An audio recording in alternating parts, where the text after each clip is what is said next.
Israeli প্রযুক্তিতে তৈরি হচ্ছে সবজির চারা। বাংলার সেই চারা যাচ্ছে গুজরাটে।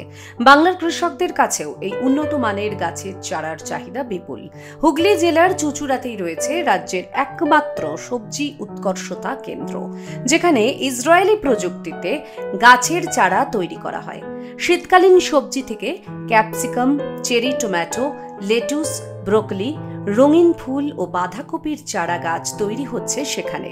পলি হাউসে তাপমাত্রা নিয়ন্ত্রণ করে উন্নত মানের সবজি চারা থেকে যে গাছ হবে তা উচ্চ ফলনশীল। অল্প সময়ে ভালো ফলন পেতে এই চারা সংগ্রহ করছেন কৃষকরা।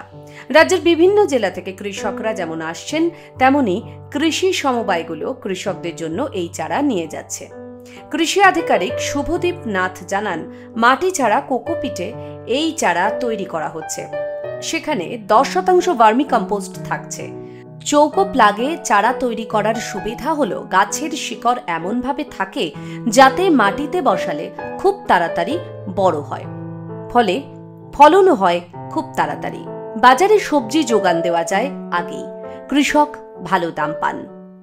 তখন চাষিরা সাধারণভাবে জমিতে যখন বা বীজতলা করে চারা তৈরি করেন তখন হয়তো 1 মাসে চারা তৈরি হয়। এখানে 17 থেকে 22 দিনে চারা তৈরি হয়ে যাচ্ছে। তার ফলে আমরা যদি মূল জমিতে নিয়ে যাওয়ার আগে ক্রপ সাইকেলে যদি আমরা 7 থেকে 10 দিন কমাতে পারি, তাহলে মূল ফসলটাতেও কিন্তু 15 থেকে 20 দিন আমরা সময়টা কমাতে পারবো। তার ফলে অসময়ে সবজি চাষের ক্ষেত্রে আমরা কিন্তু 3 থেকে 4টে হাট আগে আমরা সবজিটাকে নিয়ে যেতে পারবো এবং তাতে কিন্তু চাষির অনেকটা মুনাফা বেশি হবে। গুজরাটের সুরাটের নবসার কৃষি বিশ্ববিদ্যালয়ে গবেষণার জন্য এই হাইটেক চারা নিয়ে যাওয়া হচ্ছে একটি সংস্থার পক্ষ থেকে। ওই সংস্থা গোটা দেশেই পলি হাউস বানায়। সেই পলি হাউসে কি করে উন্নত চারা তৈরি করা যায় সেটাই দেখতে হুগলির চারা যাচ্ছে গুজরাটে। হুগলি থেকে Pritam Sadhukar report, Express news.